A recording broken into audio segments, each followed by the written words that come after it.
सुप्रभात बच्चों। आज हम जानेंगे प्रश्नवाचक सर्वनाम और निजवाचक सर्वनाम के बारे में।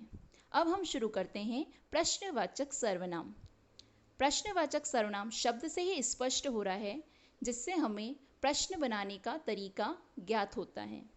जिन सर्वनाम शब्दों का प्रयोग किसी वस्तु, व्यक्ति अथवा स्थान के बारे में प्रश्न करने के लिए किया जाता है, वे प्रश्नवाचक सर्वनाम होते हैं, जैसे क्या, कौन, कहाँ आदि। इसे हम कुछ उदाहरणों के द्वारा समझेंगे। जैसे तुम्हारा नाम क्या है।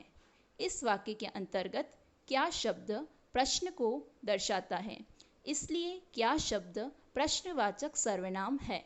इसी प्रकार दूसरा उदाहरण देखिए।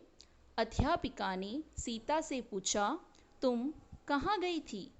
यहाँ पर कहाँ शब्द प्रश्नवाचक शब्द का बोध करा रहा है, इसलिए कहाँ शब्द प्रश्नवाचक सर्वनाम है। इससे हमें यह स्पष्ट होता है कि जब भी हम कोई वाक्य बना रहे हैं और उसमें हम प्रश्न पूछ रहे हैं, तो उसे हम कहेंगे प्रश्नवाचक सर्वनाम। अब हम बात करते हैं निजवाचक सर्वनाम की। इसे समझने से पहले हम निज शब्द का अर्थ समझते हैं। निज का अर्थ होता है स्वयं का, खुद का।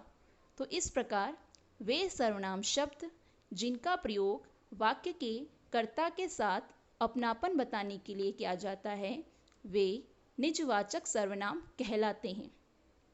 जैसे स्वयं, खुद, अपने आप आदि।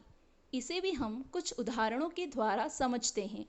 जैसे अक्षत ने पापा से कहा, यह चित्र मैं खुद बना लूँगा।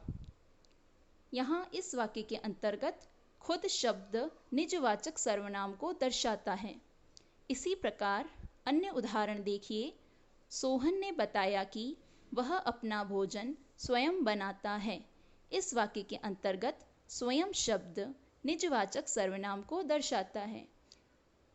इस प्रकार निजवाचक सर्वनाम शब्दों से स्वयं, खुद जो कार्य हम करते हैं वो कहलाता है निजवाचक सर्वनाम। आज की कक्षा में इतना ही बच्चों। धन्यवाद।